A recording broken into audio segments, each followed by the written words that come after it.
Sorry, I didn't mean to hit the stop button. My finger clicked it. So we're still just here arguing about being calm, cool, and collected. And she can argue all she wants, and I'm always going to remain calm, cool, and collected. So here she's biting on the leash. So I'm just going to pull it out of her mouth and keep my hand behind her head. She's trying to figure out what will work to get her released from this calm, cool, and collected sit position. And the answer will be calm, cool, and collectedness. She's calm, cool, and collected. So now we can continue on our walk. So I want her to know the only way to be able to leave that position, because she's wanting to go for the walk, is to actually be calm, cool, and collected. So right now I'm giving flicks. I'm flicking. So you've learned 2 tools already, actually. You've learned the reset and you're seeing the flick.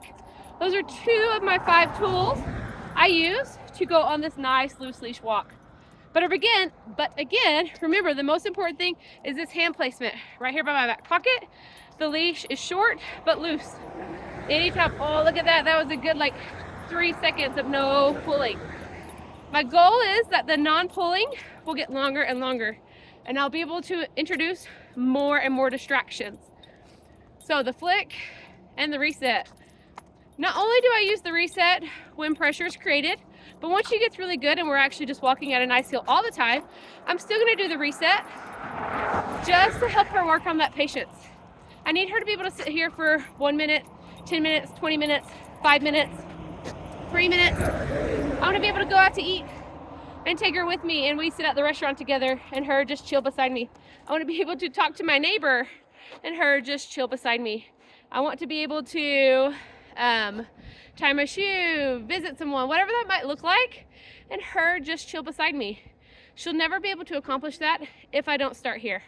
I need to just practice calm, cool, and collectedness when it's not in the heat of the moment. So we're gonna chill here for a little while and just hang out and just practice sitting here calm, cool, and collected.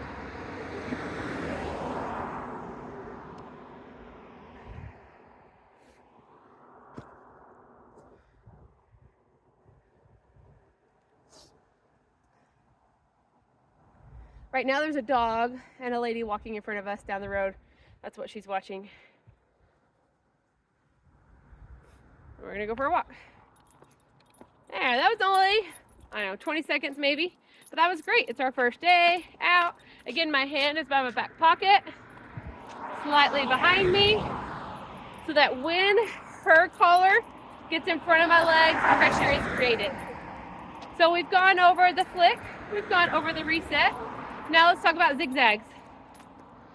Literally where I just zig and zag, back and forth, back and forth, back and forth. And what this is doing is it's teaching Olive to pay attention to me. Don't worry about going from point A to point B because we're zigzagging. You can see I'm also doing flicks with my zigzags. I can couple these tools together and use them at different times, whatever that needs to be. I have an alarm going off on my phone, so I'm going to stop my alarm. There we go.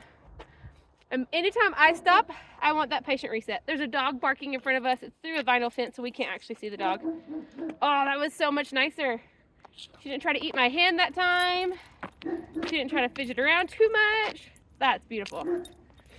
All right, so I have my reset, I have my flicks, and I have my zigzags. Another one that I can do is a full 180, a direction change, where I turn around and go the opposite direction. Now this doesn't mean I avoid whatever's up front. It just means I turn around and walk the other way until she's calm, and then I can walk back towards it again. Eventually I want to be able to pass whatever is causing her to need that direction change, but sometimes I need to go back and forth, back and forth, back and forth until I can make it across that whatever's distracting her at a nice loose leash. And that's just working on that impulse control. My last one is a rollback, and that's where I literally take a few steps back, Olive rolls back, and then she rolls forward, and I only had to take a few steps back, and then I just walk forward again. And that's called a rollback. So those are our 5 tools we're going to use on our training walks to help Olive be calm, cool, and collected and learn to walk on this loose leash. And so now it's just about practicing those 5 tools. We'll go over them multiple times a day, but it's important that you know what the 5 tools are and that you understand how and when to use them. Anytime pressure is created on this leash. Again, my leash needs to be by my back pocket, and it needs to be short so that when her collar gets in front of those legs right there, so your collar's past my legs and the leash is tight, I give one of those 5 tools. That way she learns how good it feels to walk at a loose leash beside me.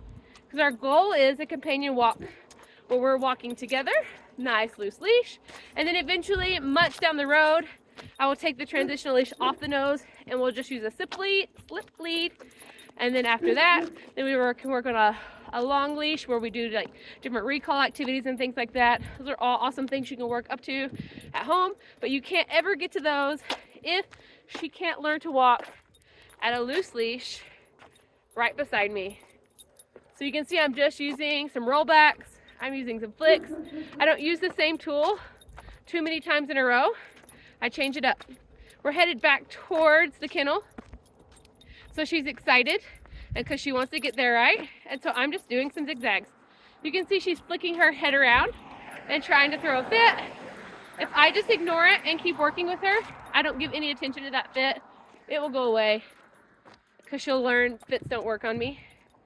And that's fine. She's just a little guy. Okay, she's not little, she's big, but she's young. She's a young girl. And so that's totally normal for her to want to throw those fits. Have a reset, she's still pulling. And we're just gonna chill here.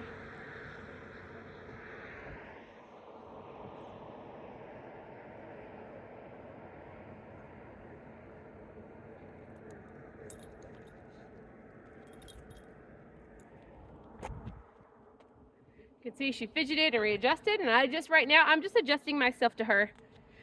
In a couple of days, I will have her readjust herself back to me because she can't just keep fidgeting and move herself. I'm not gonna move forward or backwards or to the sides, but I can spin around in a circle. Here she's trying to bite the leash again to say, let's go, and I'm just saying, nope, I'm good.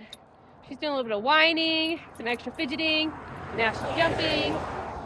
She's just trying to say, hey, excuse me, we're leaving, and I'm just like, I'm good, actually, we're okay. And I can't stand beside her because we're at this weird mailbox right here. So I'm just trying my best to stay to the side as best I can.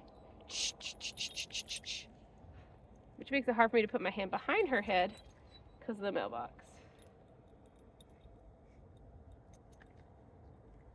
This is gonna be so good for her.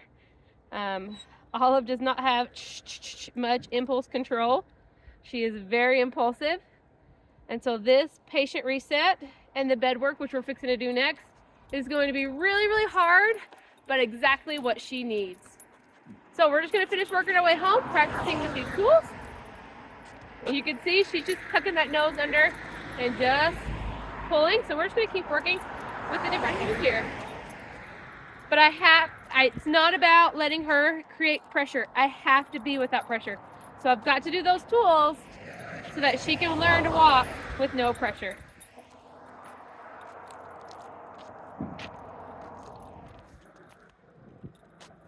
Oh, that's getting better. So she's still kind of creating pressure. And if you notice, she's not fighting as much. She's not doing the head throw. She's not trying to shove her head in between my legs. She's kind of like, okay, those things didn't work. What else do I got? Oh, if I just walk next to this lady, it's pretty nice.